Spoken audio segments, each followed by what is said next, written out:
Muy buenos días, estamos transmitiendo en Facebook. Buenos días, compañeras y compañeros cooperativistas, todos y todas.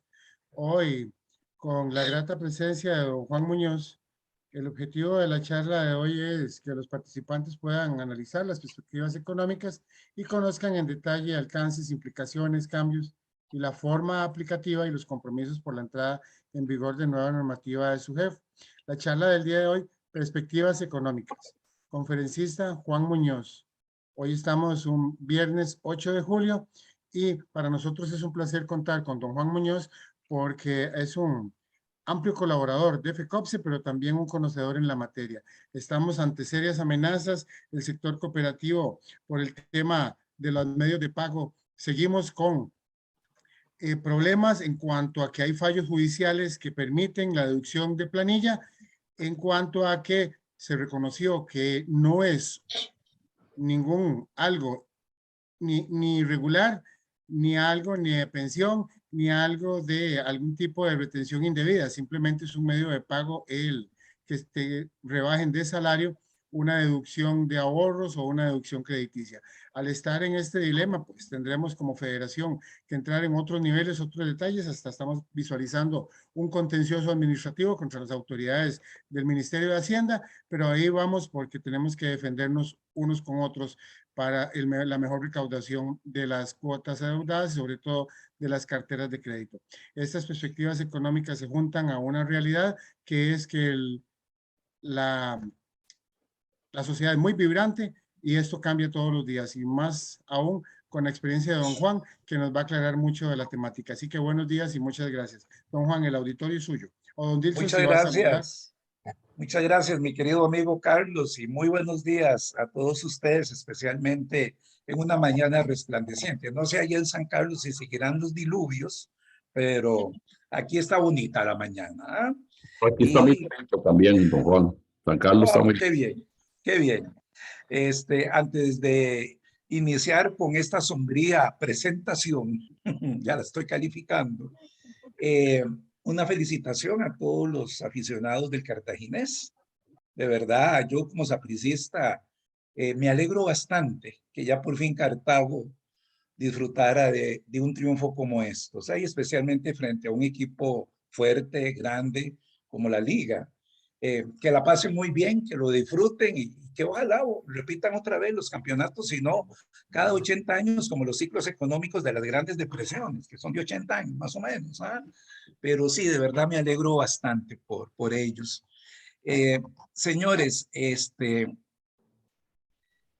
ahora que Carlos habló de las deducciones de ahorro, de planillas, todas estas cosas, tenemos que tener algo presente y es el hecho de que el Ministerio de Hacienda en cualquier país, no solo en el de nosotros, siempre va a estar viendo a ver qué hace para recaudar dinero.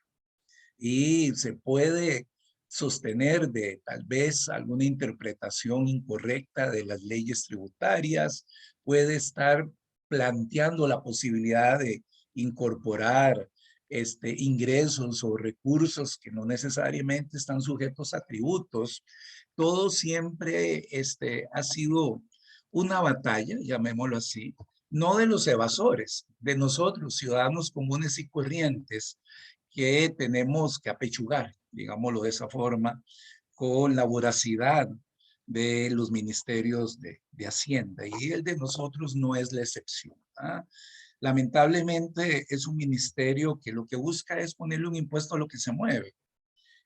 No tienen una racionalidad, llamémoslo así, ni constitucional, con derechos, ni una racionalidad económica para establecer impuestos realmente. Ahora, con el tema de renta global, pues podría ser que las cosas se vayan mejorando en cuanto al criterio y la recaudación. Sin embargo, tenga siempre algo presente. Si uno quiere que los impuestos hagan el menor daño posible en nuestras decisiones personales, tenemos que tener claro que si la base sobre la que se cobre el impuesto aumentara, renta global, lo más conveniente es reducir la tasa del impuesto para que las cosas vayan siendo más neutras.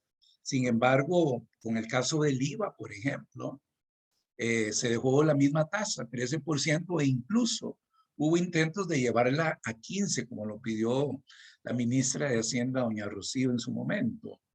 Sí, y además ampliar la base. Entonces, preparémonos, porque en las circunstancias de déficit fiscal, que si bien está algo controlado, esta administración quiere como descontrolarlo un poco más. Bueno, tenemos que tener cuidado con lo que nos viene. Y esto se une a lo siguiente, señores, antes de pasar a ver numeritos y que ustedes también vayan pensando cuáles podrían ser los impactos que se nos vienen. Vean, señores, tenemos 2 años de ver economías, incluida la nuestra, que están sufriendo de 2 perturbaciones muy severas que se dieron casi que simultáneamente. Esa palabra perturbación, a mí me gusta usarla, yo evito usar el inglés shock, pero si ustedes oyen shock económico es también una perturbación, un golpe a la economía.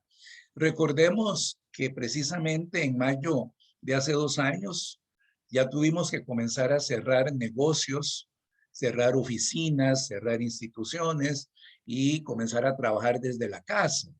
Eso, señores, no se había visto, esa situación tan crítica en la economía desde la Segunda Guerra Mundial. Los historiadores, pues uno podría irse hacia atrás y revisar eso, pero hemos tenido una perturbación tan profunda que ha tocado prácticamente todos los aspectos de la parte económica de una sociedad. Y en esa parte económica participamos nosotros como productores, como asalariados, como consumidores, ahorrantes, inversionistas, todos. Y uno de los mercados más afectados que todavía no termina de recuperarse en Costa Rica es el mercado laboral. Seguimos una tasa de desempleo elevada y pareciera que va a ser difícil bajarla, al menos que promovamos crecimientos y demos incentivos a sectores intensivos en el uso de mano de obra artesanal, no mano de obra ya calificada, porque esos pues no están teniendo un problema para encontrar trabajo, todo lo contrario, más bien hacen falta. Pero además de ese shock, de esa perturbación que tuvimos por el lado de la producción, a eso se le generó a la par, que era automático, lo que también reconocemos como una perturbación de demanda. ¿Qué quiere decir eso? Hubo gente y bastantes personas que perdieron el trabajo, lo perdieron. Y claro que después del partido de fútbol, cualquiera puede diagnosticar en qué se falló. ¿En qué se falló? En el momento del partido de fútbol uno no está pensando en que va a fallar, sino que está haciendo lo mejor para lo que uno cree que es mejor para ganar. Y una tras otra se nos han vendido en las economías en todo el mundo, que es muy difícil para una autoridad como el Banco Central o como el Ministerio de Hacienda tratar de cambiar la dirección de los acontecimientos por medio de sus instrumentos de política. En el momento en el que se comenzó a cerrar la economía hace 2 años, recuerdo que participé en conversaciones con las personas que estaban diseñando el bono proteger y yo les decía que ese bono proteger no iba a durar nada, que lo que podía ayudar es pues que las personas que ya no tuvieran salarios, ingresos, se sostuvieran tal vez 2 o 3 meses haciendo cálculos con la disponibilidad de fondos que había y especialmente con un déficit fiscal muy elevado, que era tal vez mejor dar el bono, yo lo llamé producir. Démosle el bono a los microempresarios, a las pequeñas empresas, tal vez algunas medianas, para que no destruyan capital, que eso es perjudicial para una economía, para que les den una parte del salario con ese bono y aún así sigan cotizando para la seguridad social. Bueno, no, sencillamente por un tema más de aspecto político que económico, decidieron darle el bono a los desempleados directamente y ya vemos que hay como 50,000 que se aprovecharon de su condición para obtener el bono sin necesitarlo y a los 3 o 4 meses ya no había dinero para seguir dando el bono, ¿verdad? Entonces, tenemos una secuencia muy complicada de acontecimientos que son severos. En el 21, siguiendo una pauta internacional y eventualmente podría calificarlo as una política monetaria irresponsable, ¿ah? El Banco Central abrió la llave y comenzó a sacar un montón de dinero, supuestamente para que las empresas pidieran créditos y reactivaran su producción. Bueno, pero es que resulta que teníamos también una depresión, una caída en la demanda de la economía y la gente no necesitaba endeudarse. Entonces el Banco Central siguió sacando dinero, una cantidad enorme, como hicieron otros bancos centrales también. No hubo colocación de crédito como se esperaba, entonces esos recursos terminaron en bonos del gobierno. Ahí están. ¿Ah? Pero ¿qué pasa? Que cuando el Banco Central, cualquiera que sea, produce más dinero del que necesita una economía, lo que sucede es muy simple, inflación. Y eso lo estamos viviendo todos en el planeta.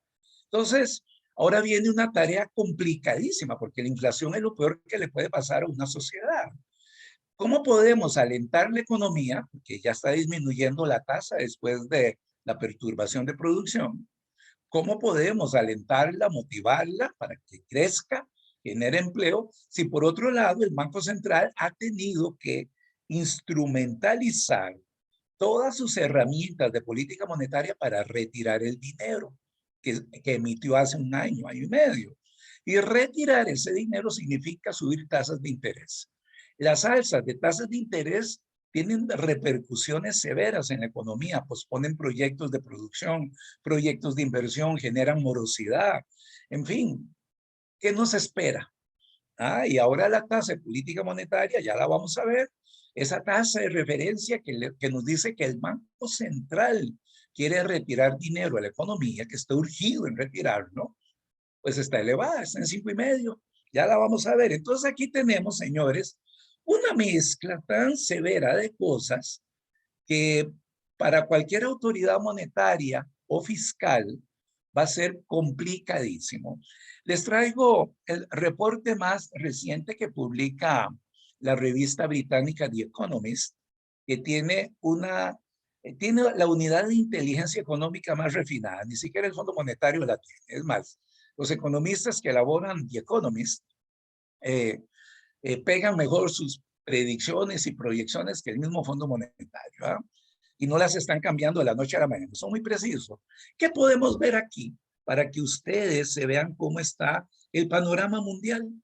Y que en buena medida podríamos aplicar aquel dicho de que mal de muchos consuelo de tontos. Pero nos estamos adentrando en una situación económica que no es desastrosa ni catastrófica, pero que no avanza, está estática y estará estática por algún tiempo. Vean, por ejemplo, van a disculpar que esté en inglés, pero la revista no está en español. Esta primera parte es la tasa de variación que se esperaría del Producto Interno Bruto de estas economías en el 2022. Esta que está aquí, donde ustedes pueden observar el puntero. Vean que para este año se espera que la economía de Estados Unidos apenas crezca 2,3%. ¿Ah? Cuando es una economía que por la capacidad de capital que tiene debería estar creciendo mínimo un 5, el doble de esto, pero está apagada. Y está apagada por precisamente la política de su Banco Central, de la Reserva Federal, y de eso vamos a hablar un poquito, porque también se nos viene ese tsunami. China debería estar creciendo al doble. China llegó a tener momentos de crecimiento del 9-10% en el año y se espera que se quede aquí en 4%. Para el próximo año, la perspectiva económica de la Secretaría de Comercio de Estados Unidos dice que Estados Unidos va a crecer, si crece bien, 1,8%, todavía menos. ¿Ah? Bueno, eso ya es lamentable. ¿Y qué sucede si estas dos economías disminuyen su crecimiento? Que prácticamente ellas tienen 3/4 partes de la producción mundial. Son las dos economías más enormes del planeta. Bueno, ya todos vamos a sufrir un poquito. Recuerden que si Estados Unidos estornuda, a nosotros principalmente nos da pulmonía. Y si Estados Unidos crece menos, eso se va a traducir en un menor crecimiento de nuestras economías de América Latina, principalmente de las que estamos cercanas a Estados Unidos, a las más cercanas. Pero también todos vamos para allá, ¿de acuerdo? Aquí hay otros países de referencia con los cuales nosotros no mantenemos un comercio elevado. La región del euro está también muy apática, muy apagada con su crecimiento, y estas dos principalmente fueron las que abrieron el grifo de la emisión monetaria para tratar de rescatar a la economía bajando tasas de interés que llegaron casi a cero y ver si con eso las empresas se endeudaban para producir. Pero ¿cómo van a producir si la gente no tiene ingresos? Si la gente está ganando poco, no tienen una mayor demanda, ¿no? No pueden tampoco. Entonces ahí yo creo que los bancos centrales de prácticamente todos los países la fallaron. Siguieron una receta sin considerar que la demanda que tiene una economía por parte de nosotros, pues no reacciona. Bueno, ahí fallaron y se les hizo ver, especialmente a mi muy querido amigo Rodrigo Cubero, el anterior presidente del Banco Central, pero bueno, ahí siguió emitiendo, ¿de acuerdo? Si ustedes se dan cuenta, la economía más fuerte de Europa, que es la de Alemania, se espera que este año crezca apenas 1.3%. Este es el motor de Europa, la economía alemana es el motor de Europa. Todas las demás se pegan a esa locomotora para moverse. Bueno, si esa locomotora se apaga porque le faltó gas, carbón o electricidad o algún combustible, estamos mal. ¿De acuerdo? Y a eso pues contémoslo. Si nosotros vemos las perspectivas económicas de Estados Unidos, China y Alemania son deprimentes, ¿ah? Y eso afecta a toda la producción mundial por sus canales de comercio y de transferencias de capitales. A manera de ejemplo, también traje lo que publica la revista en relación con las economías grandes de América Latina. Aquí no estamos nosotros. La que podría crecer más, pues es Argentina y Colombia, pero siguen siendo raquíticas. ¿Ah? Y Argentina ya vamos a ver que por ahí tiene un problemita severo, muy severo. ¿Ah?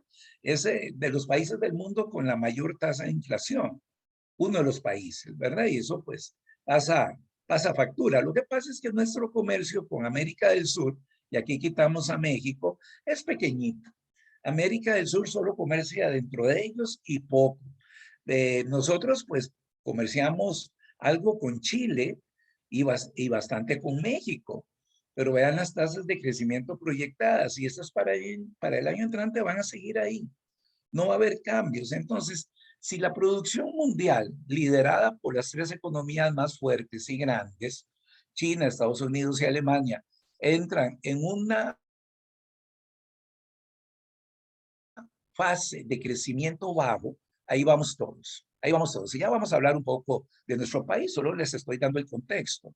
¿Cuál ha sido el peor pecado de la política económica de las autoridades en nuestros países? Haber emitido tal cantidad de dinero, incluyendo Estados Unidos, para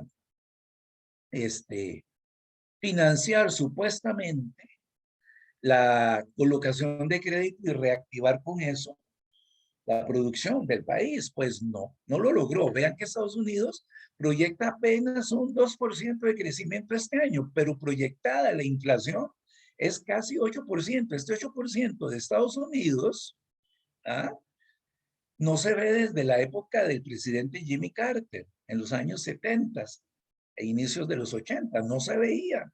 Estamos hablando de unos 40 años de que este país no tenía esta inflación. Se abrió el grifo y ya lo estamos pagando. La inflación en China, controlada porque su moneda, el renminbi, está sobrevaluada. Ellos siempre han tenido una moneda que artificialmente la mantienen cara cuando debería estar más barata. Y si ellos dejaran que el renminbi funcionara como debe funcionar, como moneda, pues sencillamente esto se iría más para arriba. Japón tiene una inflación baja por una sencilla razón. Ahí la demanda casi que no existe. Yo no sé cómo hacen los japoneses para sobrevivir si solo ahorran y ahorran y ahorran y ahorran todo lo que les cae y producen y consumen lo mínimo. Ahí no hay presión de precios por ese lado. Pero vean Gran Bretaña y vean Canadá, que son economías abiertas, que dejan sus monedas flotar, a diferencia de China, y todas andan parecidas a Estados Unidos. En el área del euro, Alemania, que es la grande, tiene proyectada para este año una inflación de 7.7%, también en línea con aquellos países que comercian con ellos también. Bueno, lo cierto del caso es que si ustedes se dan cuenta, sacando ciertos casos muy raros como China y Japón, podríamos esperar como mínimo para Costa Rica una inflación del 7% este año. Y ayer Roger, el presidente del Banco Central, dijo que esperemos tal vez una inflación de 2 dígitos este año. Eso puede decir que como mínimo 10. Me adelanto, yo estoy calculando entre 7 y 8. Si es 10, bueno, el asunto se aceleró, pero vamos a ver otras condiciones que hay por ahí. Ahora bien, en América Latina, vean Argentina. Argentina siempre, desde la época de Juan Domingo Perón, siempre ha creado una propensión a la inflación que nunca, pero nunca la ha podido eliminar. Nunca. Es un país propenso a la inflación, ya sea porque el Banco Central de la República Argentina emite dinero como si no hubiera un mañana, o también porque los argentinos siempre tienen en su cabeza la expectativa de la inflación, sean argentinos jóvenes o viejos. ¿Por qué? Porque desde los años 30, 40, Argentina nunca ha dejado de tener inflaciones elevadas. Bueno, aquí seguimos, vean qué interesante, con un 64% de inflación. ¿Eh? Brasil con un 10, Chile con un 10, Colombia con casi un 10, México en el rango esperado de la mayoría de los países, 7 y algo, Perú también. ¿Ah? Ahora, veamos lo que más nos preocupa y recordemos que la tasa de desempleo en Costa Rica está en 13%. El desempleo, por ejemplo, acá en Estados Unidos, ¿por qué es bajo? ¿Por qué es bajo? Bueno, hay una explicación y tal vez los que vean noticias que vienen de ese país van a darse cuenta que hay cada vez mayor demanda por trabajadores en las empresas. ¿Ah? Hay mayor demanda, pero también hay que considerar algo. Estados Unidos sigue emitiendo cheques, hace transferencias para sostener a gente desempleada que perdió su empleo desde la pandemia. Y se los pongo así, hay gente en Estados Unidos, como la puede haber en cualquier país, que si reciben un subsidio, no buscan trabajo. ¿Por qué? Porque qué lindo, estoy recibiendo $900 por mes, ahí viene la platita, me quedo en mi casa, hago lo que sea en mi casa y no tengo que buscar trabajo. Entonces, aquí tal vez estas tasas de desempleo tan bajas se podrían dar porque no incluye a las personas que dejaron de buscar trabajo. Aquí en Costa Rica tenemos 2 mediciones de eso. Primero, la tasa de desempleo, 13%, es decir, son personas que buscan trabajo y no encuentran. Pero si a eso le sumamos los que dejaron de buscar porque no encontraban trabajo, llegamos a 22% de personas que en algún momento han buscado trabajo y no han encontrado. Esa tasa es elevadísima, un 22%. Esa diferencia de 11 puntos, 9 puntos, pues es gente que se desilusionó y no encontró trabajo. ¿Ah? Bueno, es un tema delicado, pero sí tenemos una tasa comparable con la de Grecia, que es el país más pobre de la Unión Europea. ¿Ah? España, 13%, igual que Costa Rica, y Argentina con 7%, una tasa alta. Brasil, y para qué decir, 10%, ¿verdad? Colombia con otro 10%. México, como produce de todo, pues ahí va, siempre con su tasa de desempleo baja. Tenemos también lo siguiente, y de esto yo quisiera que ustedes vean, tal vez unos datos interesantes. El déficit de los Estados Unidos, déficit fiscal, es 6%, 5.9 proyectado para este año.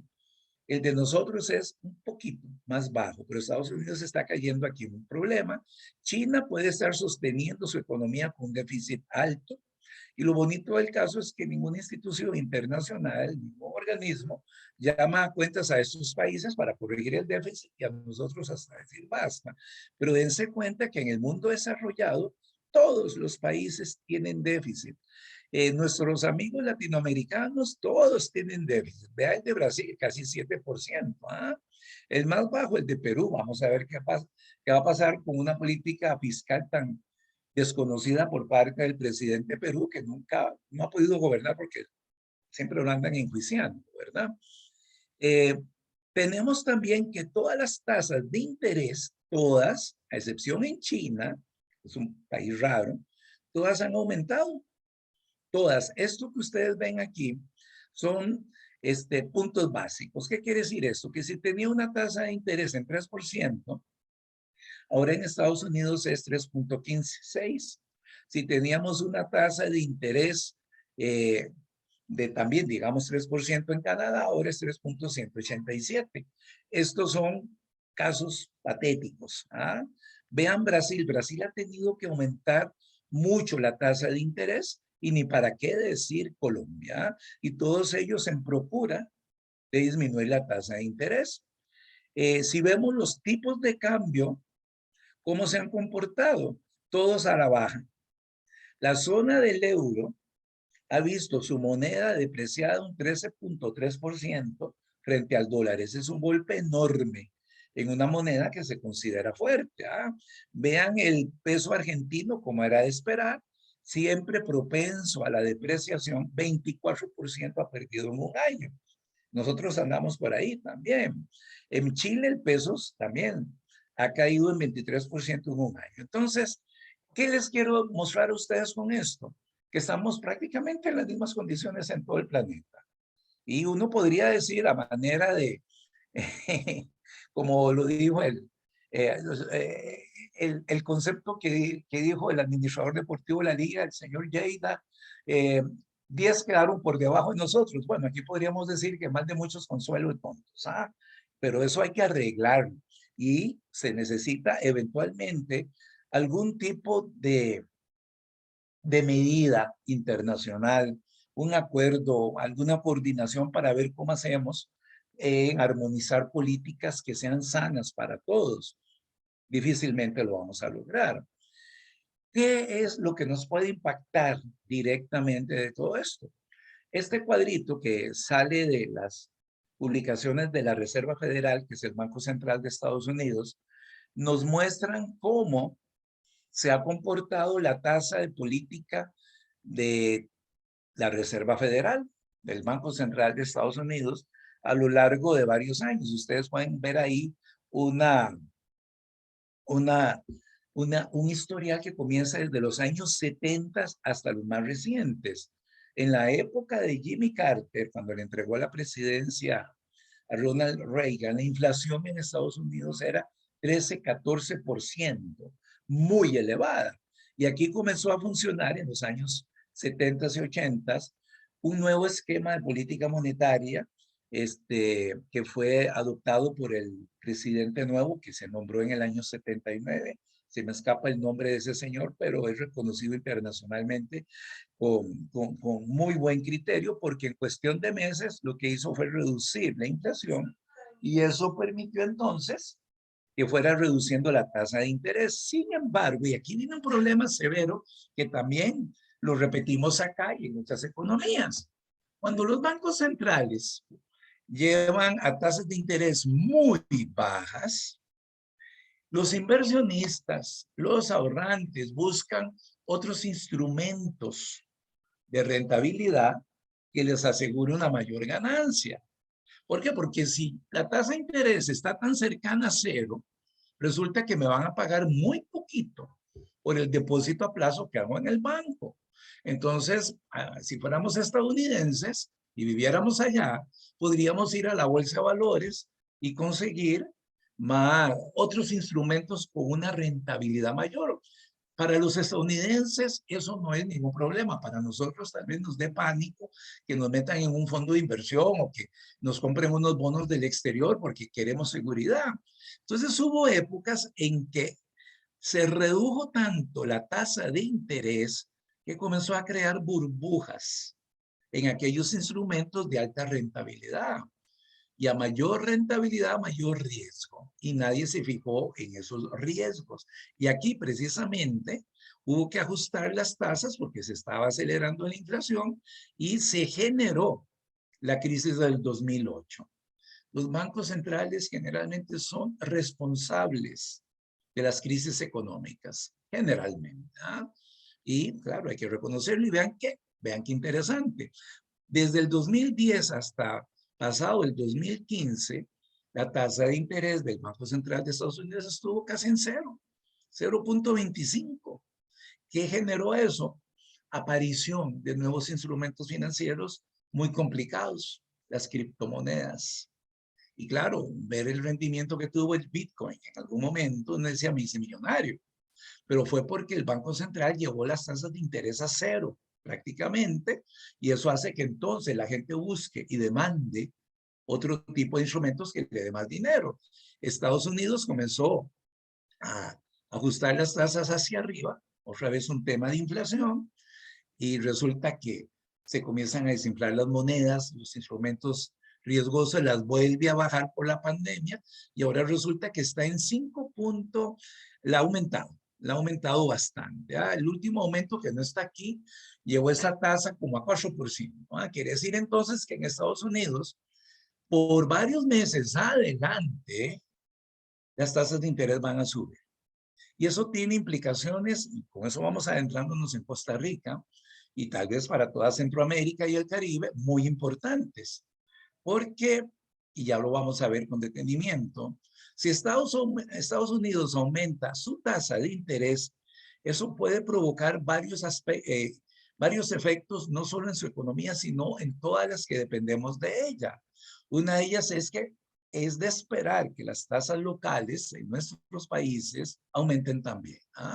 Y ya sabemos que un aumento de tasas de interés llevan a reducir el crecimiento económico y llevan a generar problemas en el crédito. Se coloca menos y se paga menos. Puede aumentar la morosidad. Esperémonos algo por ahí. Y además, si la tasa de interés de Estados Unidos realmente aumenta y se sostiene en un nivel más alto de lo que tenemos hoy, eso provocaría que los capitales en dólares que tienen nuestras economías pudieran emigrar buscando una mejor rentabilidad en Estados Unidos. Y eso implica entonces para nuestros países una mayor demanda de dólares, y eso llevaría a una aceleración en la tasa de depreciación de la moneda. Vean todo lo que esto puede provocar. Y si el escenario está puesto para dos cosas, señores: para que aumenten aún más las tasas de interés, y segundo, para que veamos presiones de depreciación en los tipos de cambio. Y ya hemos pasado por alguna circunstancia de esas. Otra manera de ver el asunto en Estados Unidos, que es la economía que más nos preocupa para efectos futuros, es que su capacidad de financiamiento de la producción, medida por el Dow Jones, ha venido disminuyendo. Cada vez el hecho de haber caído en recesión con el tema de la pandemia, el hecho de que hay empresas que no pudieron levantar después de la pandemia y ahora tienen una quinta ola, hace que la gente busque otros instrumentos que no sean acciones. Entonces aquí tenemos un tema de que este índice, cuando cae, como lo vemos en el largo plazo, significa que la producción de Estados Unidos también va a estar, si no cayendo, al menos en un nivel bajo de crecimiento. Por ahí viene el tema y eso no va a cambiar. Nuestro amigo el petróleo, ¿de acuerdo? Cayó durante la pandemia porque la demanda de petróleo bajó literalmente. Incluso en abril del año 21, el petróleo en el mundo, el Brent y el West Texas Light, el WTI, tuvieron precios negativos. Uno se imaginaría que nunca hay precios negativos, pero sí, sí los hay. Y en el caso del petróleo, el precio fue negativo porque nadie estaba consumiendo petróleo en el planeta. Entonces estaban los barcos de tanques de petróleo flotando por todos los océanos. No había puertos a donde fondearlos y sencillamente nadie quería petróleo y el precio fue negativo. si mal no recuerdo, el 17 de abril del año 2021.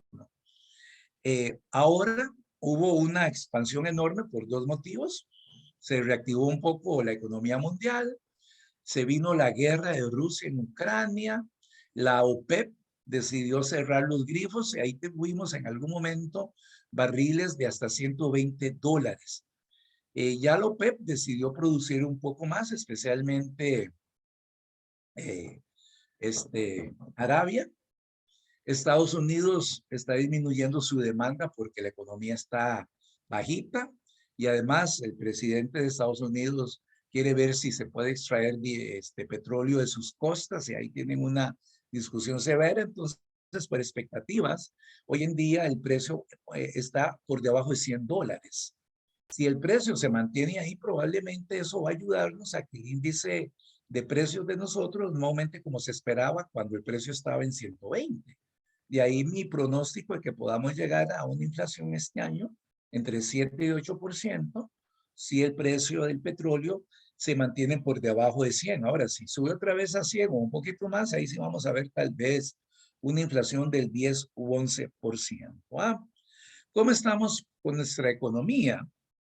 Todo eso, señores, imagínense cómo nos impacta a nosotros, ¿verdad? Nada más imagínense. La ventaja que podríamos tener por unos meses más es que ahora Costa Rica ha resultado un poco más barata para visitar porque nuestra moneda se ha depreciado de una manera muy agitada, muy fuerte. ¿Ah? Entonces, venir a pasear a Costa Rica hoy es más barato que hace 6 meses. Y eso puede ayudar a que venga más turismo. ¿Ah? Y también hay otras situaciones ahí interesantes que pueden promover a la cuenca del Caribe y específicamente a Costa Rica como una buena posición. Por ejemplo, siguen llegando inversión extranjera directa a establecerse para producir acá en el país por varias razones. La pandemia le demostró a los empresarios y a los inversionistas estadounidenses que tener sus plantas de producción en Asia, especialmente China, Tailandia, Filipinas, Vietnam, tenía problemas de logística, más que todo porque había que atravesar la mitad del mundo, todo el Océano Pacífico, en barco, transportando mercadería. Y los usos horarios, pues son problemáticos, son muchas horas de diferencia, y al menos cuando el empresario estadounidense está trabajando, su planta en China está cerrada porque es de madrugada del día siguiente. La pandemia les demostró que la cercanía con América Latina y especialmente con los países de la cuenca del Caribe es un plus, es una ventaja por varias razones. Primero, el uso horario. Tenemos, si acaso, 3 o 4 horas de diferencia cuando Estados Unidos está en verano. Luego, la cercanía para el transporte. ¿Y por qué es importante eso? Porque los grandes buques que transportan contenedores, 10,000, 20,000 contenedores en un solo viaje, están parados. Tenemos una crisis de contenedores y ahora se están usando contenedores más pequeños, medianos, que no transportan jamás 20,000 contenedores en un solo viaje. Entonces, la cercanía con nuestros puertos hacen que los viajes sean más cortos y eventualmente más baratos. Entonces, estamos atrayendo ese tipo de inversiones y, bueno, esperemos que lo sigan atrayendo. Ahí, pues, habrá otras consideraciones de tipo social, como por ejemplo, si la población está preparada para el tipo de empleo que se requiere, ¿verdad? Pero bueno, ahí ya sabemos que el apagón educativo lleva 4 años, 3 años, no ha sido nada fácil. Puede hacer que por ahí vayamos bien porque las zonas francas, el régimen sin impuesto a la renta, están creciendo de una manera muy fuerte, muy fuerte. Y eso significa inversión extranjera que está viniendo. Bueno, al menos de ahí nos podemos sostener para no vernos tan mal. Pero lo que sí nos preocupa de sobremanera en el corto plazo, y esto no va a cambiar así nomás, es la tasa de inflación y las tasas de interés del país. El Banco Central ha tomado varias medidas dirigidas a contener la inflación, pero aquí para que entendamos muy bien hasta dónde puede llegar la capacidad del Banco Central, recordemos que el índice de precios con el que medimos la inflación tiene dos componentes interesantes. Uno es que ese índice contiene muchos productos importados, traídos del exterior, y ahí entran a jugar dos factores que lo hacen crecer. El primero de ellos, el aumento de precios en todo el mundo. Granos y combustible principalmente. Entonces, contra eso no hay banco central que pueda actuar. No hay. Y si el combustible y los granos como el trigo, el maíz, el arroz aumentan de precio por producción, por costos de producción, nosotros, señores, no podemos hacer nada y el Banco Central está inhabilitado. En sus primeras declaraciones, Roger, el presidente del Banco Central, Roger Madrigal, dijo, buena parte de nuestra inflación es importada y tiene toda la razón. Ahí el Banco Central, señores, ningún banco puede hacer nada. Eso es un tema de oferta y demanda en el mundo, complicadísimo de controlar. Y ya les voy a dar una anécdota interesante.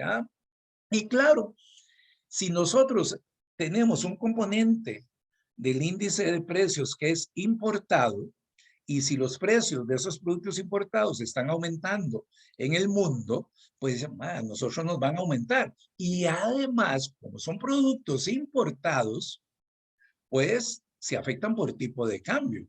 Hay que pasarlos a la moneda local, a colones. Y claro, si el tipo de cambio va aumentando, el precio en colones, en moneda local, va a aumentar también. Y ahí viene el tema de que un componente del crecimiento de los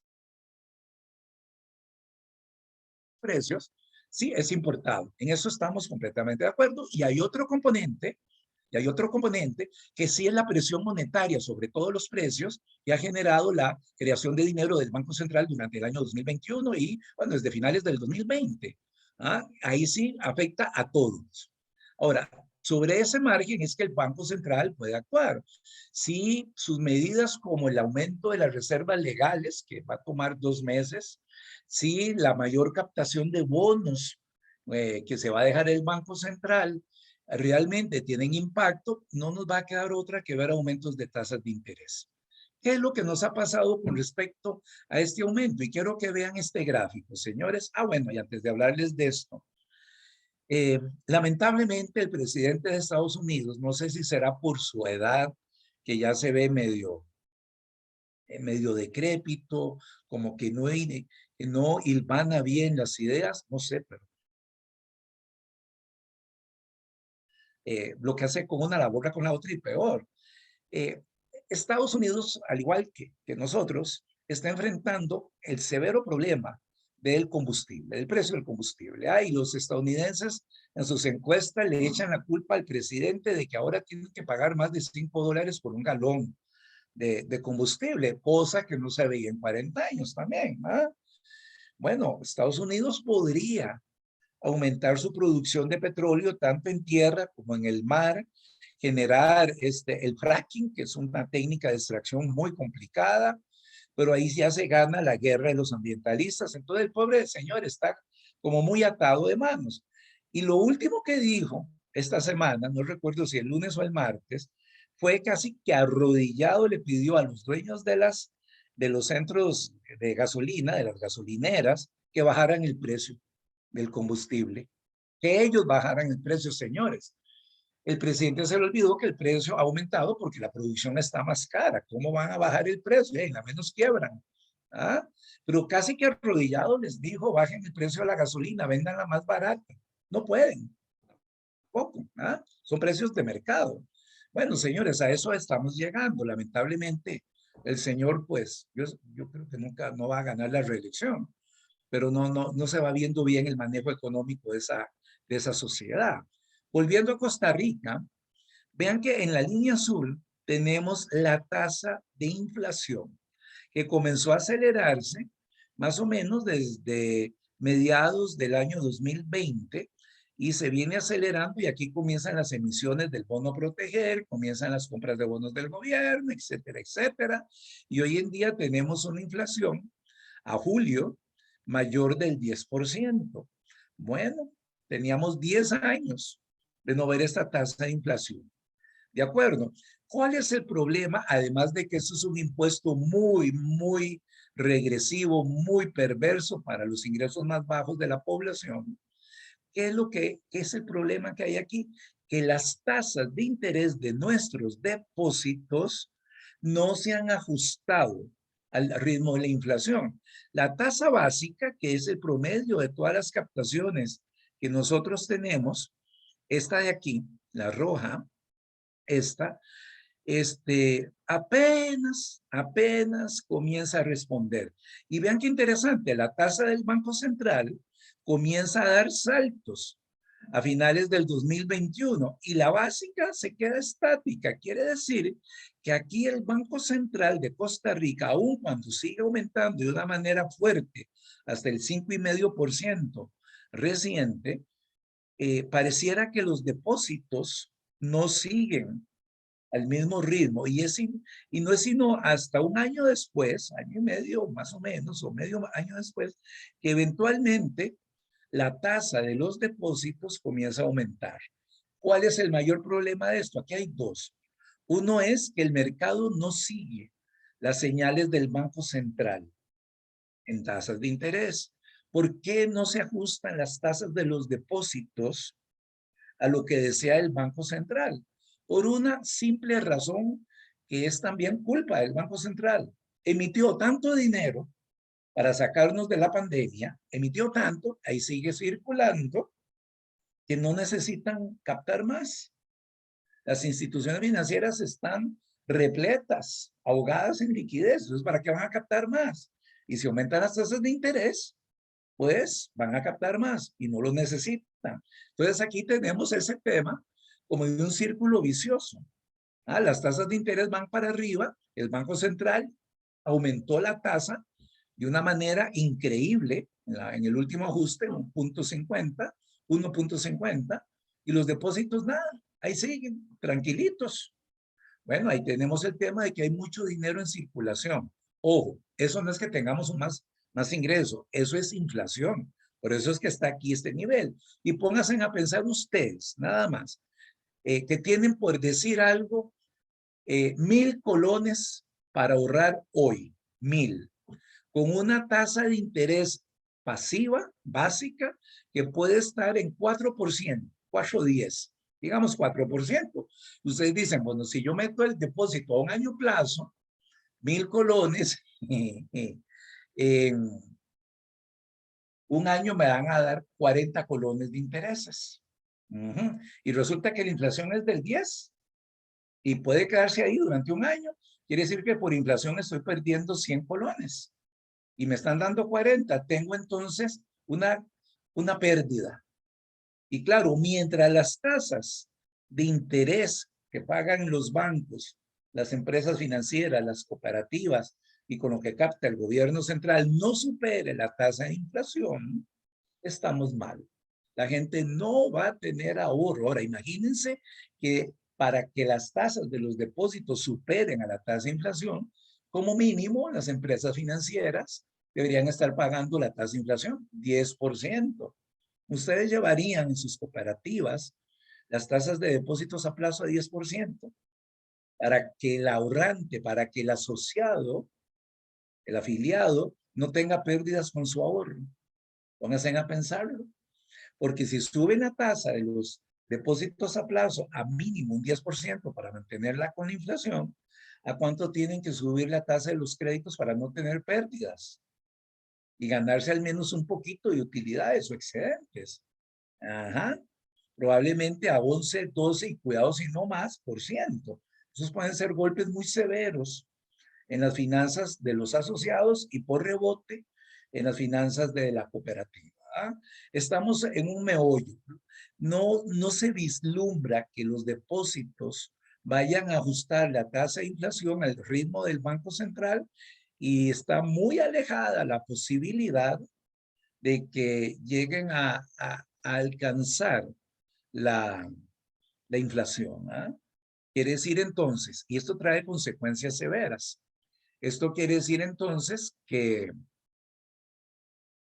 la gente que quiera ahorrar, que quiera tener un depósito a plazo, lo que puede estar pensando, y ha sucedido, es que busquen ahorrar en dólares. Tienen un rendimiento positivo, no un rendimiento negativo, como el que tenemos en colones. La prima, como se le llama en finanzas, por invertir en colones, está negativa. Eso significa que si metemos dinero en un depósito a plazo, perdemos dinero en términos de inflación. ¿Ah?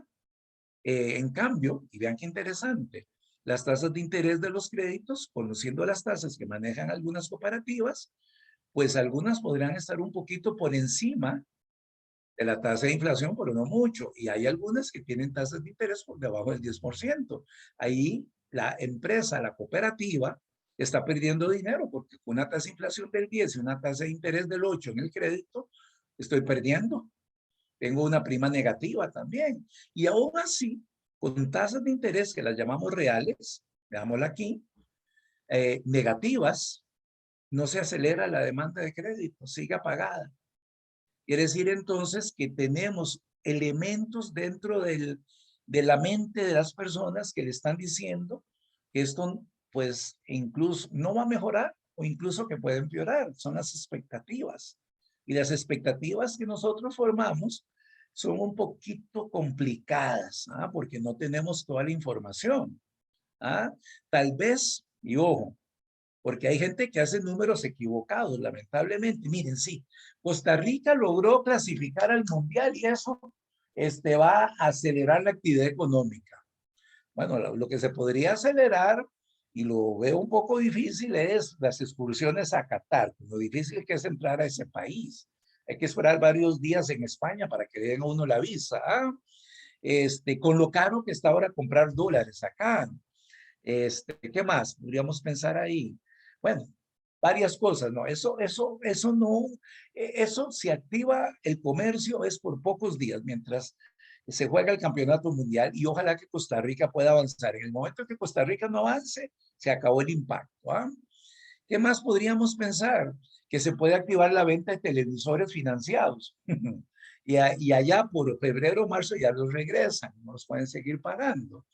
Hay una buena expectativa generada alrededor de lo que está haciendo la nueva administración. En lo personal, yo creo que ha tomado buenas medidas en algunos casos, ahorita hablamos de eso, en otras todavía falta mucho por decir. Puede ser que eso ayude a mejorar la expectativa y tal vez motivar un poquito al crecimiento económico, pero no es suficiente. La tasa de interés ajustada por la inflación es esta que ven ustedes. Y es la que interesa para ver el futuro. Tenemos tasas de interés muy por debajo de la tasa de inflación. Y cuando esto sucede, sencillamente se deja de invertir. Y si se deja de invertir, se deja de producir. Y si se deja de producir, se genera desempleo. Esto difícilmente lo vamos a cambiar. Es probable que de aquí a fin de año, si la tasa de interés es del 7%, perdón, la tasa de inflación es del 7%, una medida atrevida del Banco Central sería llevar su tasa política monetaria al 7%, al menos para que haya una tasa de interés equilibrada. Si la inflación es más alta, el 7%, ya Roger Madrigal nos dijo que podría ser de 2 dígitos, que implica 10 o más, pues entonces siempre vamos a tener tasas negativas. Y eso puede dañar mucho la base de ahorro de cualquier institución financiera, incluidas las cooperativas. Tengamos cuidado con eso, sigamos el pulso a la tasa de inflación y principalmente a los anuncios de política monetaria del Banco Central. El banco está haciendo lo posible con el poco margen que tiene de contener la parte monetaria de la inflación, pero eso tarda tiempo y muchas veces eso fracasa por las expectativas que uno genera. Pero en este momento decir cuál va a ser el siguiente paso es complicado.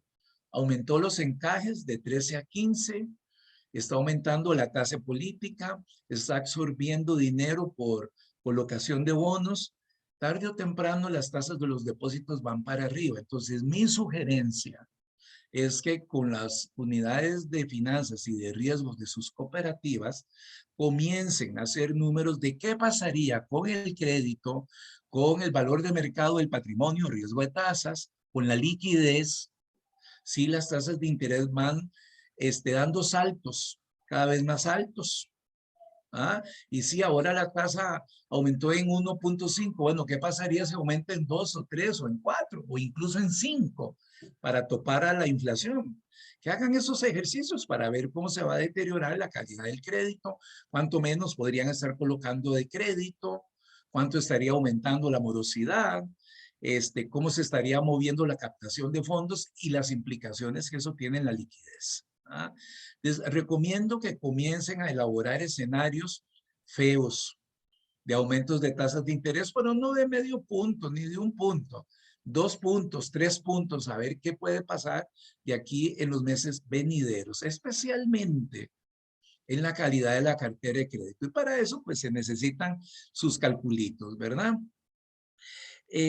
Veamos lo siguiente. Supongamos, como ya se anunció también por parte de la Reserva Federal, que su tasa de política monetaria podría llegar a fin de año al 5.50%, parecida a la que tiene en este momento nuestro Banco Central. 5.50 sería, por decirlo así, la tasa de interés libre de riesgo en el mundo. 5.50. La Reserva Federal podrá emitir todos los dólares del mundo que no va a quebrar. Entonces, esa es una tasa libre de riesgo, 5.50. Esperemos que la expectativa de depreciación del colón, siguiendo la tasa de inflación, sea 7% en un año.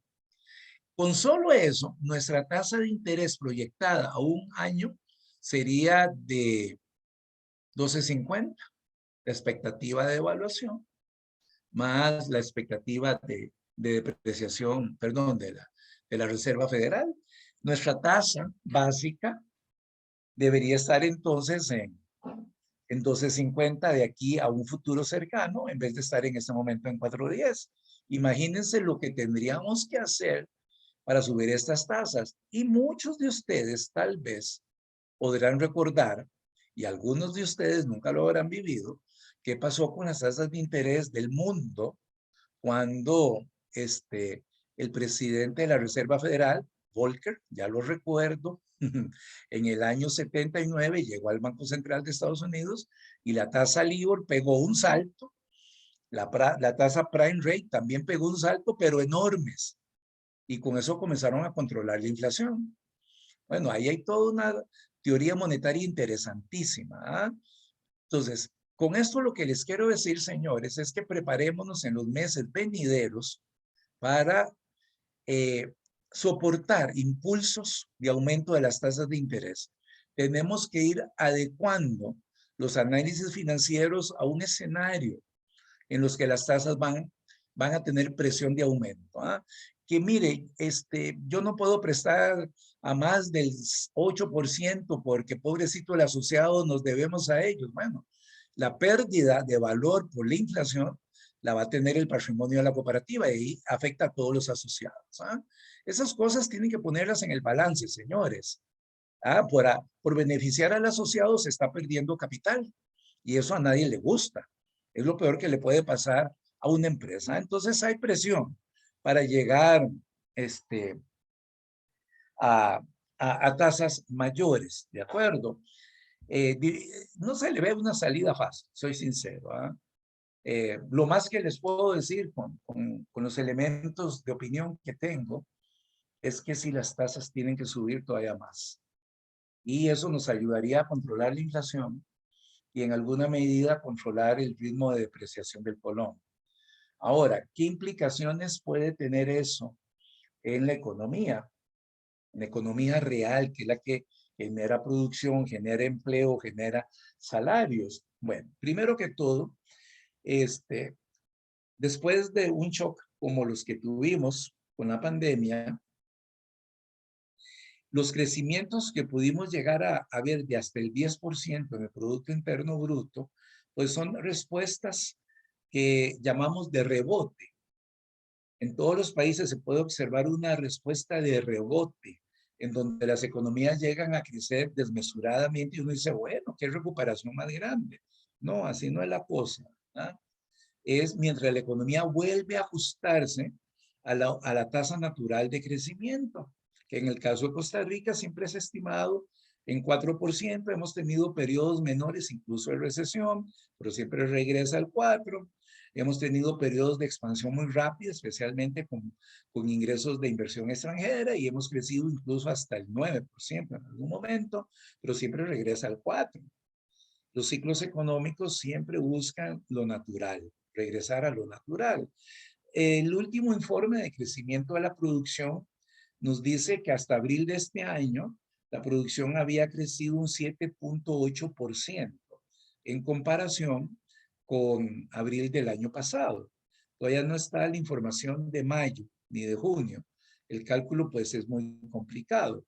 Se espera para este año un crecimiento real de la economía que ronde el 4%. Mi modelito me dice que 4%, investigué en el Banco Central y con mis fuentes internas, 4.2%. Estamos por ahí. Y para el año entrante, pues estaríamos previendo 3.8%. Eso quiere decir que los ingresos van a estar creciendo también a esas tasas parecidas, ¿ah? Y no va a ser un crecimiento excesivo, digámoslo así, fuerte, bonito. Bueno, entonces, además de esperar, señores, una presión al alza de tasas de interés para controlar la inflación, deberíamos tener claro que muy probablemente los ingresos de nosotros, incluidos los afiliados y asociados de sus cooperativas, van a crecer muy poquito. Si ustedes se dan cuenta, para el sector privado creo que se autorizó un 1,5% de aumentos en salarios. Si no recuerdo, el sector público si va a aumentar, va a ser algo parecido. Incluso van a ser aumentos mucho menores a la inflación. Eso significa que en términos reales, nuestros ingresos van a disminuir. Bueno, entonces estamos para el negocio de intermediación financiera de las cooperativas en un momento donde tratar de colocar aceleradamente cartera de crédito va a ser problemático. Va a ser problemático porque los costos van a ser altos, tasas de interés, la demanda de crédito podría sostenerse baja porque los ingresos no están aumentando y en términos reales más bien podrían disminuir, cosa que es todavía muy preocupante. Entonces, si el crédito crece, va a ser a una tasa relativamente baja. Y yo les pido que ustedes como cooperativistas entiendan y le hagan saber a sus asociados que tal vez los excedentes no van a ser tan altos, porque el entorno económico, pues, no es favorable para generar ganancias altas. Y eso que lo entiendan, porque se los digo, yo he asistido a varias cooperativas durante muchos años y hay consejos de administración que con tal de reelegirse le ofrecen el cielo y el moro a los asociados y mire, le voy a entregar un excedente que va a ser superior en tanto por ciento. ¿Ah? Bueno, no juguemos con eso, hagamos primero los números para valorar cómo puede una cooperativa ajustarse al entorno económico cuando es adverso. Y luego ahora sí, mire, hicimos un gran esfuerzo, generamos excedentes, aquí les distribuimos, no fue más alto porque hubo circunstancias externas que nos impidieron crecer más o hacer mejores negocios, como ustedes quieran explicárselo. Pero tengan mucho cuidado con eso. ¿Ah? Y ya para ir terminando, mis amigos, ¿qué esperar del gobierno? Es interesante. ¿Ah? Es un estilo de gobierno muy gerencial, lo cual no quiere decir que sea bueno o que sea malo, es gerencial, se toman decisiones que pueden ser precipitadas y eso puede generar problemas, pueden ser, en los casos de algunos ministros que ya les he seguido la pista, decisiones fundamentadas, lógicas, racionales, en otros no tanto. En materia económica, lo que veo son impulsos para comenzar a quitar distorsiones, eso me encanta. No lo niego. ¿Ah? Los mercados, nosotros que somos parte del mercado, funcionamos mejor sin distorsiones. ¿Ah? vemos mejor el panorama. Los productores también, ¿de acuerdo? Sin embargo, más allá de eso, todavía no he visto, digámoslo de esta forma, propuestas para más adelante. Todo ha sido corto plazo, todo. Ya, y ya, ¿verdad? Quito esto, pongo esto. Y claro, van a tener consecuencias de largo plazo. Pero tal vez lo único, como política de largo plazo, que hay que verlo con cuidado y eso se va a llevar mucho tiempo, ha salido el Ministerio de Comercio Exterior, del COMEX, porque don Manuel Tovar, el ministro, ya anunció que se está acercando a la Alianza del Pacífico, los países de la cuenca del Pacífico que tienen mercado abierto, libre comercio, para meternos. Eso no es de la noche a la mañana, eso se lleva tiempo, ¿verdad? Ha sido lo único, ¿ah? Ha sido lo único. Por lo demás, no sabemos cómo va la política fiscal, que más bien quieren relajarlo un poquito. Entiendo que el ministro de Hacienda, Nogui, lo que busca es renegociar el convenio con el fondo. Bueno, no sabemos en qué dirección todavía. Pareciera, eso sí, que hay un impulso fuerte tanto en la Asamblea Legislativa como en el gobierno, en el Poder Ejecutivo, para reformar el Estado ya en serio. Entiendo que sí, está ese impulso de ir fusionando, cerrando instituciones, cuestiones de esas que hace rato está en el tapete. Pero más allá de eso, no hay una claridad absoluta. Probablemente las medidas que ha tomado esta administración en los 2 meses que tiene, hoy cumple 2 meses, qué casualidad, ¿verdad? O ayer fue que los cumplió, sí, hoy. Que ha sido interesante es ver, por ejemplo, al ministro de Transportes, al señor Campos, tomando decisiones, a don Luis Campos, tomando decisiones muy interesantes con CONAVI, COSEFI y la revisión vehicular. Falta todavía por ver cómo va a ser para reparar las desastrosas calles que tenemos, que están realmente bombardeadas. Y más allá de eso, no sabemos nada de educación, de salud. Son ministras muy silenciosas. La de salud a veces es ilógica con lo que habla. No sabemos nada de turismo, más que ya se firmó el reglamento para atraer nómadas digitales. De ahí no ha hecho nada más. En fin, no está muy claro. No está muy claro. Y pues tendremos que ver también la propuesta del presupuesto que ahora en agosto debe estar elaborada para enviarla al Congreso, a ver qué política fiscal va a seguir ahí el gobierno. Hay que ver qué propone de renta global en impuestos. Eso no es tan fácil, señores, no es tan fácil, ¿verdad? Pero falta información como para que alguien que le guste opinar y analizar les pueda decir ustedes qué se espera de esta administración. Por el momento yo la califico de impulsos, algunos buenos, otros no tan buenos, para no calificarlos de otra manera, pero no hay más fuente de información. Y con esto, señores, termino la presentación. Me van a disculpar que me atrasara unos minutitos. Estamos, señores. Bueno, aquí me hace la pregunta Carlos Villanueva. Las tasas de colocaciones van a subir, más no las tasas de depósitos. Bueno, si eso es así, vuelvo al tema. Sí, las de depósitos van a tal vez a subir, pero no en la manera en la que uno esperaría que lo hagan, dado las señales que envía el Banco Central. Y eso es porque tenemos un exceso de liquidez en la economía, exceso provocado por la emisión monetaria del Banco Central de hace unos meses. Tal vez tengamos aumentos de tasas de crédito, pero ahí la institución, y voy a hablar en términos de lo que llamamos la microeconomía, de los riesgos, tiene que valorar muy bien en su balance la rentabilidad de la operación de crédito versus la pérdida esperada en términos de riesgo, no de estimaciones de crédito, que podría generarse por el aumento de las tasas. Además, si los bancos realmente están nadando en liquidez, pues un aumento de las tasas de colocación hace que esa liquidez se quede ahí parqueada. La demanda va a ser menor. Es una coyuntura muy difícil, Carlos, pero al final de cuentas, es muy probable que sí las tasas de los depósitos suban, pero no de una manera grande, llamémoslo así, sino pues tratando de seguir un poquito lo que el Banco Central está haciendo en política monetaria, que nadie lo ve, pero que existe en la práctica, que es la persuasión.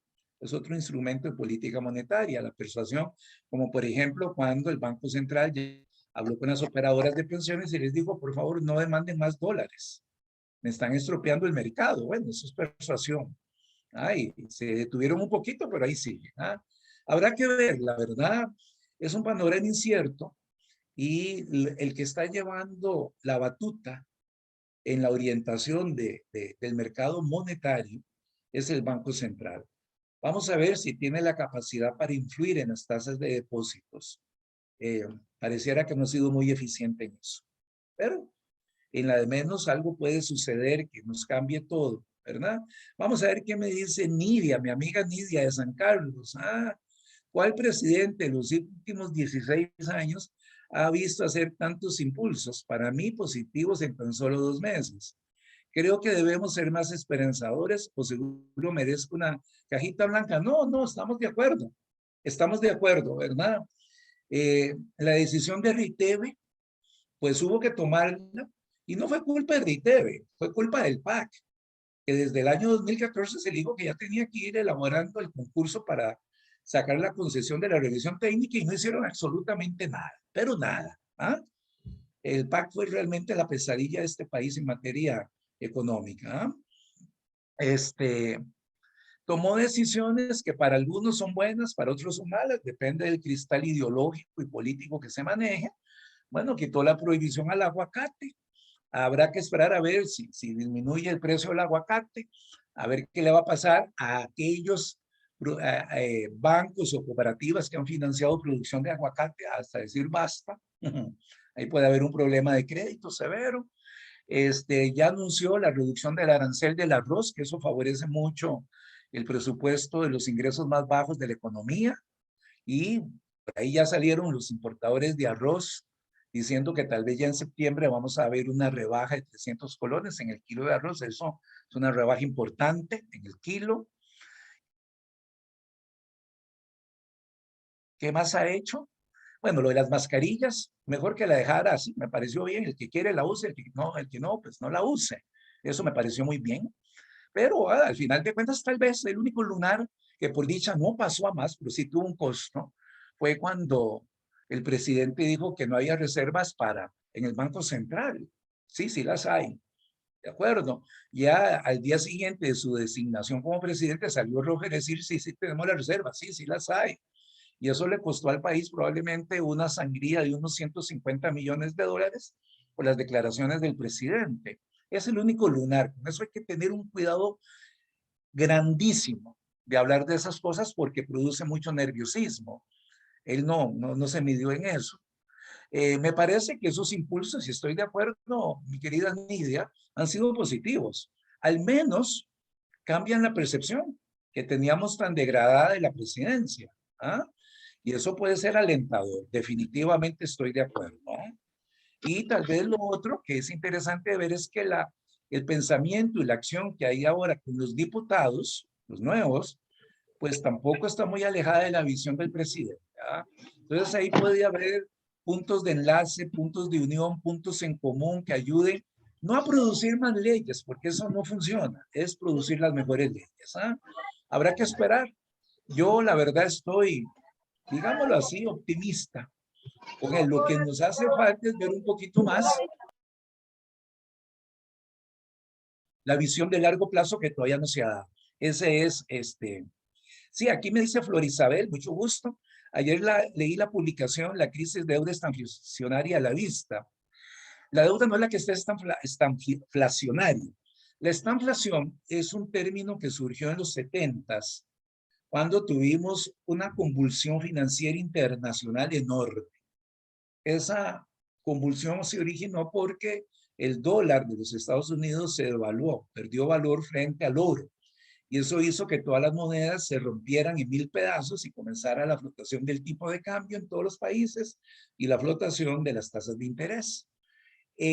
Costó mucho salir de eso y lo que se manifestó con la crisis de los años 70, que se prolongó a América Latina en los 80 por el mal manejo de la deuda, se llama estanflación por dos razones. Las economías se estancaron, no crecían o crecían muy poquito, cercano a cero, pero las inflaciones fueron muy altas. Entonces es una palabra construida de estancamiento e inflación. Estanflación y para allá vamos. Tasas de crecimiento bajas y tasas de inflación altas. Estanflación. Y eso pues no hay una receta económica única para salir de eso. Probablemente haya gente que diga tenemos que aumentar el gasto del gobierno y que lo financie el Banco Central. Esa receta es la que nos tiene hoy aquí. ¿Ah? Y comenzó a surgir desde hace un tiempo con economistas, digámoslo así, que de corte socialista, que decían que mientras la economía crezca, que se emita todo el dinero del mundo. No, señores, la economía no crece con emisión monetaria, la economía crece con productividad, con inversión, con generación de empleos. Ahí la teoría monetaria no hace nada. ¿Ah? ¿Y qué es lo que tenemos ahora? Miles de millones de pesos dando vueltas en todo el planeta y ninguna economía crece. Y lo que crece son los precios. A esa teoría se le llamó o se le llama teoría monetaria moderna. Es un fracaso rotundo. ¿Ah? Y esa fue la que siguió el presidente Biden y la que seguimos todos detrás, ¿verdad? Son temas que, ¿cómo se reaccionaron a un mercado? Bueno, tenemos que comenzar primero por quitar distorsiones. Y la principal distorsión que nos tiene hoy aquí fue la política de tasas de interés de los bancos centrales de llevarlas casi a cero, con tal de impulsar la producción. No lo lograron, lo que quisieron fue aumentar la inflación. ¿Ah? La tasa de interés puede enviar señales, pero no es el instrumento para impulsar la producción económica. Y eso yo no sé por qué no lo entiendo. Como que a los políticos y a los que llegan a los bancos centrales como que no les da la idea y siguen empeñados en eso. Bueno, pareciera que las escuelas de economía no enseñan a analizar y a pensar, sino a recetar. Bien, señores. No, Carlos Mario, no creo que lleguemos a una recesión económica, ni la estamos ya. La recesión económica en materia política económica tiene una definición muy estricta. 3 trimestres seguidos de tasas negativas, de decrecimiento. No es de crecimiento bajo, es de crecimiento. 3 trimestres seguidos. No hay ninguna expectativa, ninguna proyección que nos hagan pensar que vamos a caer en varios meses consecutivos de reducción de la producción. No, no la hay. Nadie está visualizando eso ni para Costa Rica ni para otros países. Sencillamente ese estancamiento que podría mantenernos creciendo entre 3 y 4% por varios años. Por ahí anda la idea. Al menos que realmente aparezca algo así también imprevisto y peligroso, la viruela del mono y se volvió a cerrar la economía mundial y ahí sí nos vamos otra vez. ¿Ah?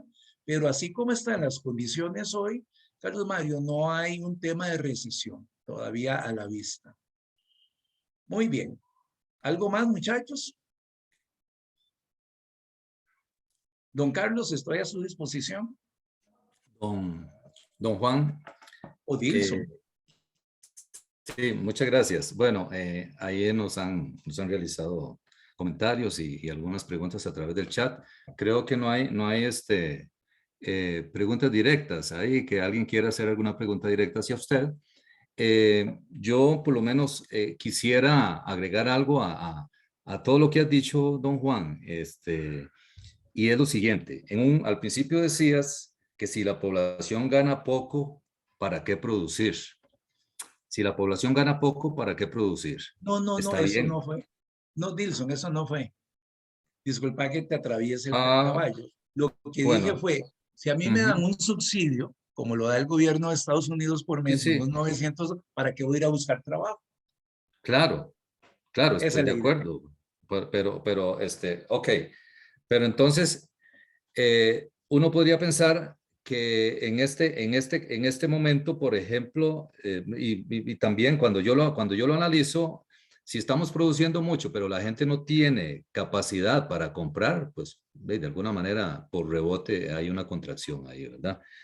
Y si producimos caro, pues todavía mucho más difícil, ¿verdad? Mucho más difícil que la economía se reactive porque el poder adquisitivo del consumidor pues es mucho más bajo. Entonces, acá en Costa Rica está sucediendo una situación que lógicamente, como también lo dijiste, pues nos estamos viendo afectados y todos los países se están viendo afectados a nivel mundial y es por el incremento de los precios y sobre Ajá, todo por la sí. presión, sí, la presión que ha metido pues la guerra de Ucrania y la dificultad para que grupos como la OTAN o los BRICS, etcétera, etcétera, la Unión Europea, pues se pongan de acuerdo.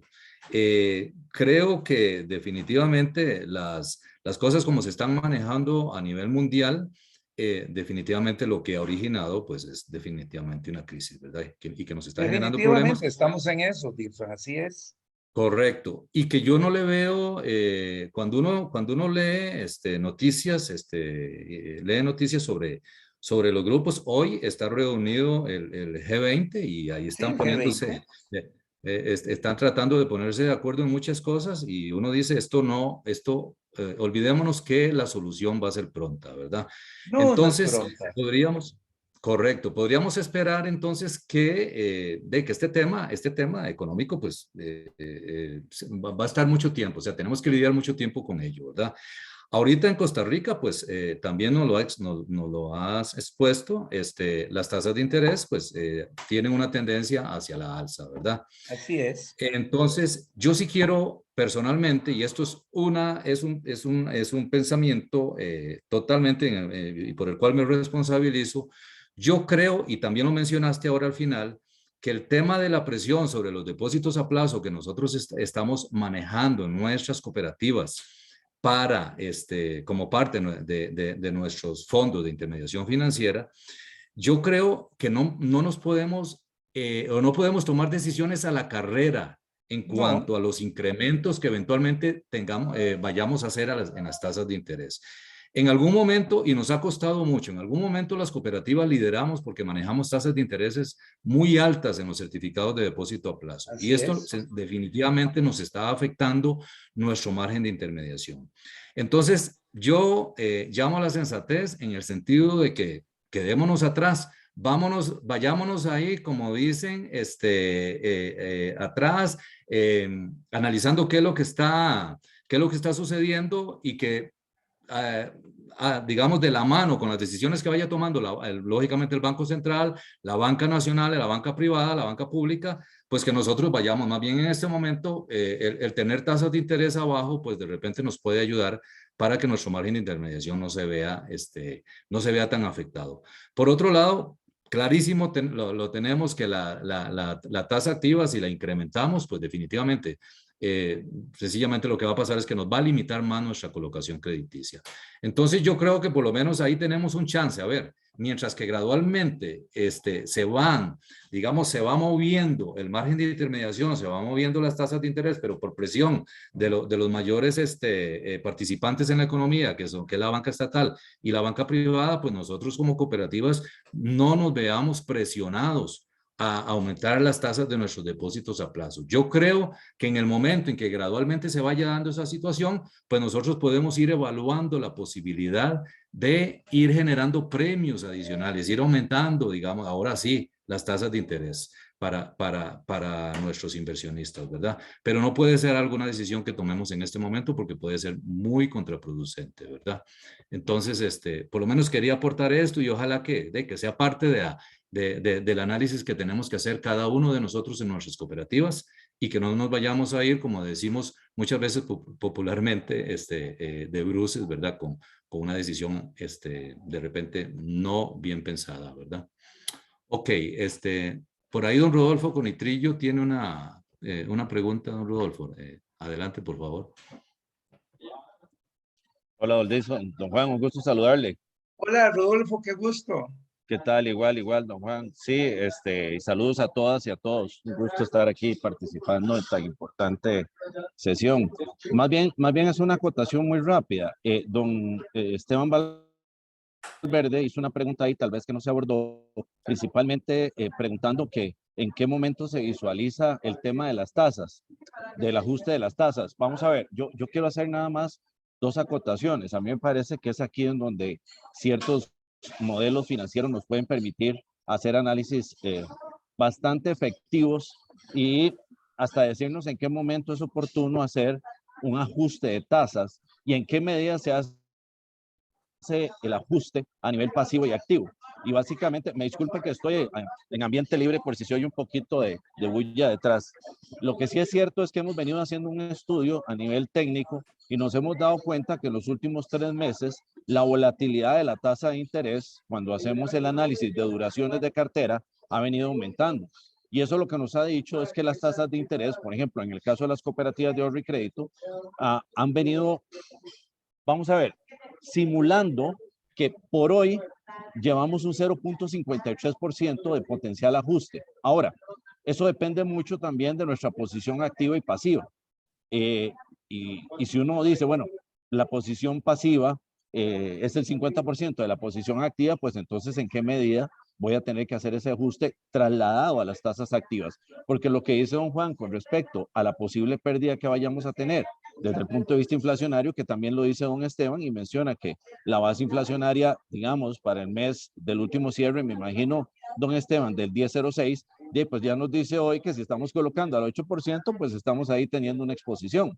En fin, lo que sí les digo es que hay herramientas financieras y de análisis de riesgos, principalmente de riesgos de tasas de interés con modelos como el Gap Duration, que nos permiten perfectamente ir midiendo mes a mes cuál va a ser la gradualidad y cuánto tengo que hacerlo en términos activos y en términos pasivos. Hay algo ciertísimo, y es cierto que las carteras pasivas se renuevan más rápido que las pasivas, que las activas. Así que bueno, como decía don Dilson, existe el riesgo de que tengamos que sentir la presión en cooperativas que están creciendo en más de un 8, de un 10% en cartera crediticia, y que es un momento que la de menos hay que aprovechar después de tanta sequía en la colocación, pues no hay duda que el tema de la captación, siendo por excelencia captadoras, pues va a generar la presión en algún momento y los va a poner en un dilema de en qué momento y cuánto tengo que ajustar las tasas. Pero nada más ahí lo que quería hacer, observar es, don Juan, que definitivamente que definitivamente hay instrumentos sencillos, bonitos y prácticos para llevar el monitoreo, ¿verdad? Así es. O sea, no podemos solo depender de un olfato para ir viendo cómo se hacen las cosas. Hay que tener algo más planificado, ¿verdad? Y sí, preparémonos para ir haciendo esos ajustes, a ver hasta qué nivel podemos hacerlos también, ¿ah? Muy bien, Rodolfo, muchas gracias. A usted, don Juan, y un placer siempre, ¿verdad? Igualmente un placer, mi amigo. Bueno, muchas gracias. Muchas gracias, don Rodolfo, por su comentario, muy acertado, y gracias, don Juan, Con mucho gusto. por pues esta charla que de alguna manera pues nos inquieta a todos, ¿verdad? Y pues nos deja un panorama más claro de hacia dónde van las cosas y pues de la cautela y las precauciones que debemos de tomar, ¿verdad? En el futuro cercano y posiblemente a mediano plazo, ¿verdad? Creo que no hay más preguntas.